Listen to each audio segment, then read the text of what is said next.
नमस्कार दोस्तों। प्रस्तुत है मुंशी प्रेमचंद्र की लिखी कहानी प्रेम का उदय। भोंदू पसीने में तर लकड़ी का एक गट्ठा सिर पर लिए आया और उसने जमीन पर पटक कर बंटी के सामने खड़ा हो गया, मानो पूछ रहा हो, क्या अभी भी तेरा मिजाज ठीक नहीं हुआ? संध्या हो गई थी, फिर भी लू चलती थी और आकाश पर गर्द छाई हुई थी। प्रकृति रक्त शून्य देह की भांति शीतल हो रही थी। भोंदू प्रातः काल घर से निकला। दोपहरी उसने एक पेड़ की छांव में काटी। समझा था इस तपस्या से देवी जी का मुंह सीधा हो जाएगा, लेकिन आकर देखा तो अब वह कोप भवन में थी।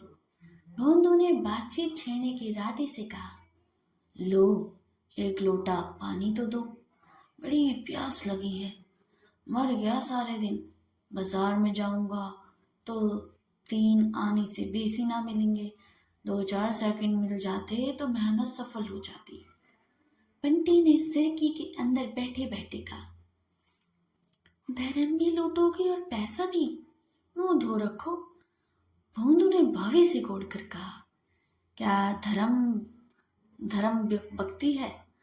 धर्म करना हंसी खेल नहीं, धर्म वह करता है जिसे भगवान ने माना हो। हम क्या खास खाकर धर्म करेंगे? भरपेट चबेना तो मिलता नहीं, धर्म करेंगे। बंटी ने अपने वान ऊंचा पड़ता देखकर चोट की संसार में कुछ ऐसे भी महात्मा है जो अपना पेट चाहे ना भर सके पर पड़ोसियों की नींव देते फिरते हैं, नहीं तो सारे दिन बन लकड़ी न तोड़ते फिरते। ऐसे धर्मात्मा लोगों को महेरिया रखने की क्यों सोचती है, यही मेरी समझ में नहीं आता। धर्म की गाड़ी क्या अकेली नहीं खींचती बनती? भोंदू ने चोट से तिल मिला के उसकी जहरदार तसी नसीब तन गई, माथे पर बल पड़ गया। इस अबला का मुंह वह एक डपट में बंद कर सकता था, पर डांट डपट उसने ना सीखी थी, जिसके पराक्रम के सारे कंजरों में धूप थी, जो अकेला 150 जवानों का नशा उतार सकता था। दबी जवान से बोला, महेरिया, धर्म बेचने के लिए नहीं लाई जाती, धर्म पालने के लिए लाई जाती है। यह कंजर दंपति आज 3 दिन से और कई कंजर परिवारों के साथ इस बाग में उतरा हुआ था। सारे बाग में सिरकियां ही सिरकियां दिखाई देती थी। उन 3 हाथ चौड़ी और 4 हाथ लंबी सिरकी के अंदर एक एक पूरा परिवार जीवन के समस्त व्यापारों के साथ कल्पवास सा कर रहा था।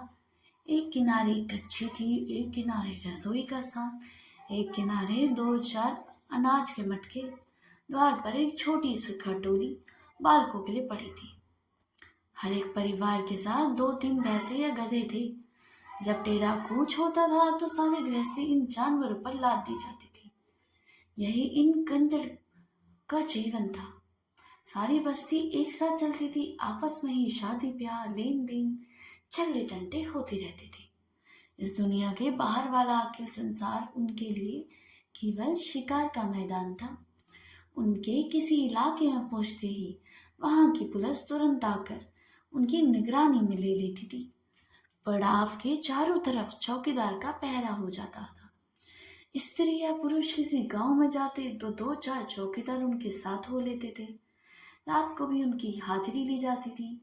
फिर भी आसपास के गांव में आतंक छाया हुआ था, क्योंकि कंजर लोग बहुधा घरों में घुसकर जो चीज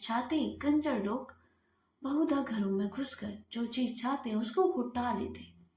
उनके हाथ में जाकर कोई चीज लौट ना सकती थी। रात में ये लोग अक्सर चोरी करने निकल जाते थे।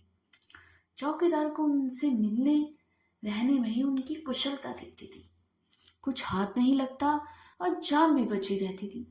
सख्ती करने में प्राणों का भय था, कुछ मिलने का जिक्र ही क्या, क्योंकि कंजर लोग एक सीमा के बाहर किसी का दबाव ना मानते थे।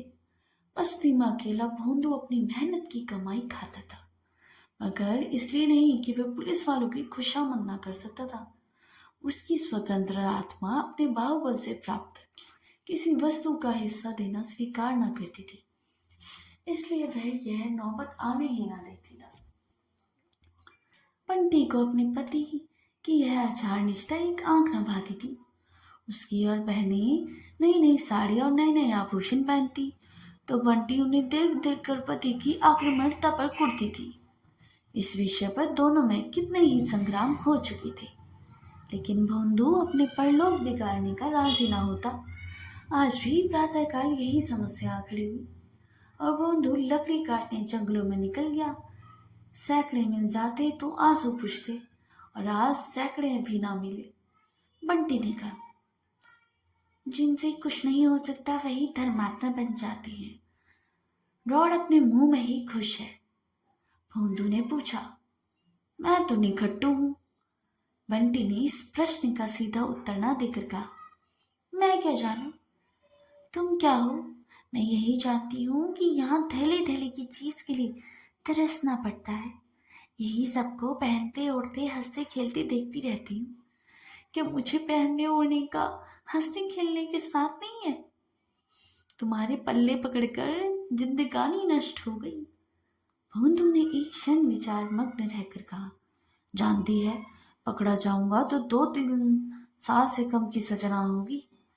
बंटी विचलित ना हुई, बोली, जब और लोग नहीं पकड़े जाते तो तुम ही क्यों पकड़े जाओगे? और लोग पुलिस को मिला देते हैं, थानेदार के पाँव सहलाते हैं, चौकीदार की खुशामद करते हैं। तू चाहती है मैं औरों की तरह सबकी जरूरी करता फिरूं? बंटी ने हाथ ना छोड़ा। मैं तुम्हारे साथ सती होने नहीं आई, फिर तुम्हारे छुरे गंडासे का कोई कहाँ तक ना डरे। जानवरों को भी जब घास भूसा नहीं मिलता तो पहका तुड़ा कर किसी के खेत में बैठ जाते हैं। मैं तो आदमी हूँ। भोंदू ने इसका जवाब ना दिया। उसकी स्त्री कोई दूसरा घर कर ले, यह कल्पना उसके लिए अपमान से भरी थी। आज बंटी ने पहली बार यह धमकी दी। जब तक भोंदू इस तरफ से निश्चिंत था तब तक नई संभावना उसके सम्मुख उपस्थित न हुई। इस दुर्दिन को वह अपना काबू चलते अपने पास न आने देता। आज भोंदू की दृष्टि में वह इज्जत नहीं रही, वह भरोसा नहीं रहा। मजबूत दीवारों का टिकोने की जरूरत नहीं। जब दीवारें हिलने लगती हैं तब हमें उसको संभालने की चिंता होती है। आज भोंदू को अपनी दीवार हिलती हुई महसूस होती थी। आज तक बंटी अपनी थी। वह जितना भी अपनी ओर से निश्चिंत था उतना ही उसकी ओर से भी था। वह जिस तरह खुद रहता था उसी तरह उसको भी खिला भी रखता था। जो खुद खाता था वही उसको खिलाता था। उसके लिए कोई विशेष फिक्र ना थी। पर आज उसे मालूम हुआ कि वह अपनी नहीं है, वह उसका विशेष रूप से सत्कार करना होगा, विशेष रूप से दिलजोई करनी होगी। सूर्यास्त हो रहा था। उसने देखा उसका गधा चलकर चुपचाप सिर झुकाए चला आ रहा है। भोंदू ने कभी उसकी खाने पीने की चिंता न की, क्योंकि गधा किसी और को अपना स्वामी बनाने की धमकी न देता था। भोंदू ने बाहर आकर आज गधे को पुचकारा, उसकी पीठ सहलाई और तुरंत उसे पानी पिलाने के लिए डोल और रस्सी लेकर चला गया। इसके दूसरे ही दिन कस्बे में एक धनी ठाकुर के घर चोरी हो गई। उस रात को भोंदू अपने डेरे पर न था। बंटी ने चौकीदार से कहा, वह जंगल से नहीं लौटा। प्रातःकाल भोंदू आ पहुंचा। उसकी कमर में रुपयों की एक थैली थी, कुछ सोने के गहने भी थे। बंटी ने तुरंत गहनों को ले जाकर एक वृक्ष के जड़ में गाड़ दिया। रुपयों की क्या पहचान हो सकती थी? भोंदू ने पूछा, अगर कोई पूछे इतने सारे रुपए कहाँ से मिले तो क्या कहोगी? बंटी ने आंखें नचका कर कहा, कह दूंगी, क्यों बताओ? दुनिया कमाती है तो किसी को हिसाब देनी चाहती है क्या? हमें क्यों अपना हिसाब दे? भोंदू ने संदिग्ध भाव से गर्दन हिलाकर कहा, यह कहने से गला ना छूटेगा बंटी। तू कह देना मैं 3-4 मास से 2-2, 4-4 रुपए महीना जमा करती आई हूँ। हमारा खर्च ही कौन सा बड़ा है। दोनों ने मिलकर बहुत से जवाब सोच निकाले। जड़ी बूटियां बेचते हैं, एक एक जड़ी के लिए मुट्ठी मुट्ठी भर रुपए मिल जाते हैं। खस सेकंडों जानवरों की खाली नख और चर्बी सभी बेचते हैं। इस ओर से निश्चिंत होकर दोनों बाजार चले। बंटी ने अपने लिए तरह तरह के कपड़े, चूड़ियां, टिकुलियां, बूंदे, सिंदूर, पान, तमाकू, तेल और मिठाइयां ली। फिर दोनों जने शराब की दुकान गई, खूब शराब भी पी। फिर 2 बोतलें शराब रात के लिए लेकर दोनों घूमते घुमाते गाना गाते रात घड़े डेरे पर लौटे। बंटी के पांव आज जमीन पे ना पड़ते थे। आते ही बन ठन कर पड़ोसियों को अपनी छवि दिखाने लगी। जब वह लौट कर अपने घर आई और भोजन पकाने लगी तब पड़ोसियों ने टिप्पणी करनी शुरू करी। कहीं गहरा हाथ मारा है क्या? बड़ा परमात्मा धर्मात्मा बनता फिरता है, बगला भगत है। बंटी तो आज से हवा में उड़ रही है। आज भोंदुओं की कितनी खातिर हो रही है, नहीं तो कभी एक लुटिया पानी देने भी ना उठती थी। रात को भोंदू को देवी की याद आई। आज तक कभी उसने देवी को वेदी के बकरे का बलिदान ना किया था। पुलिस को मिलाने में ज्यादा खर्च था, कुछ आत्मसम्मान भी खोना पड़ता। देवी जी केवल एक बकरे में राशि हो गई। हाँ, उससे एक गलती जरूर हुई थी। उसकी बिरादरी के और लोग साधारणतः कार्य सिद्धि के पहले ही बलिदान दिया करते। भोंदू ने यह खतरा ना लिया। जब उसका माल हाथ में ना आ जाए, उसके भरोसे पर देवी देवता को खिलाना उसकी व्यवसायिक बुद्धि को ना जचा। और उन्होंने अपने कृत्य को गुप्त रखना भी चाहता था, जो किसी को सूचना भी ना दी, यहाँ तक कि बंटी से भी कहा ना। बंटी तो भोजन बना रही थी। वह बकरी की तलाश में घर से निकल पड़ा। बंटी ने पूछा, अब भोजन करने में जून कहाँ चले? अभी आता हूँ। मत जाओ, मुझे डर लगता है। भोंदू स्नेही के नवीन प्रकाश से खिलकर बोला, मुझे देर ना लगेगी। तू ना गंडासा अपने पास रख ले। उसे गंडासा निकाल कर बंटी के पास रख दिया और निकला। बकरी की समस्या बेढक थी। रात को बकरा कहाँ से लाता? इस समस्या को भी उसने एक नए ढंग से हल किया। पास की बस्ती में गडरिये के पास कई बकरे पले थे। उसने सोचा वहीं से एक बकरा उठा लाऊं। देवी जी को अपने बलिदान से मतलब है, या इससे कि बकरा कहाँ से आया या कहाँ से आया। मगर बस्ती के समीप पहुंचा ही था कि पुलिस के 4 चौकीदारों ने उसे गिरफ्तार कर लिया और मुश्किल बांधकर थाने ले गई। बंटी भोजन पकाकर अपना बनाव श्रृंगार करने लगी। आज उसे अपना जीवन सफल जान पड़ता था।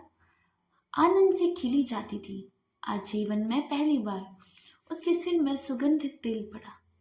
आईना उसके पास एक पुराना आधा सा पड़ा हुआ था। आज वह नया आईना लाई थी। उसके सामने बैठकर अपनी केस सवारी, मुंह पर उपटन मला। साबुन लाना भूल गई थी। साहब लोग साबुन लगाने से ही तो इतने गोरे होते हैं। साबुन होता तो उसका रंग भी कुछ निखर जाता। कल वह अवश्य ही साबुन की बट्टियां लाएगी और रोज लगाएगी। केश घूमकर उसने माथे पर अलसी का लुआब लगाया जिसमें बाल न बिखरने पाए। फिर पान लगाए। चूना ज्यादा हो गया था, गलफड़ों में छाले पड़ गए। लेकिन उसने समझा शायद पान खाने का ही यही मजा है। आखिर कड़वी मिर्च भी तो लोग मजे से खाते हैं।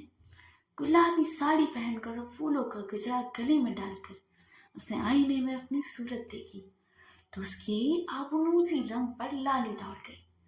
आप ही आप में लज्जा से उसकी आंखें झुक गई। दरिद्रता की आग से नारीत्व भी भस्म हो जाता है। नारीत्व की लज्जा का क्या जिक्र। मैले कुचले कपड़े पहनकर लजाना ऐसा ही है जैसे कोई चुबैने सुगंध में लगाकर खाए। इस तरह बंटी सचकर भोंदू की राह देखने लगी। जब वह अभी भी ना आया तो उसका जी झुलझुलाने लगा। रोज तो सांझ ही से ही द्वार पर पड़े रहते थे। आज ना जाने कहाँ जाकर बैठे रहे। शिकारी अपनी बंदूक भर लेने के बाद अपनी सिवा और क्या चाहता है कि शिकार सामने आए। बंटी के सूखे हृदय में आज पानी पड़ते ही उसका नारीत्व अंकित हो गया। झंझुलाहट के साथ उसे चिंता भी होने लगी। उसके बाहर निकलकर कई बार पुकारा। उसके कंठ स्वर में इतना अनुराग कभी ना था। उसने कई बार भान हुआ कि भोंदू आ रहा है। वह हर बार की खिड़की के अंदर दौड़ आई और आईने में सूरत देखी कि कुछ बिगड़ ना गया हो। ऐसी धड़कन, ऐसी उलझन उसकी अनुभूति से बाहर। शेष कहानी अगले भाग में। कहानी सुनने के लिए बहुत बहुत धन्यवाद।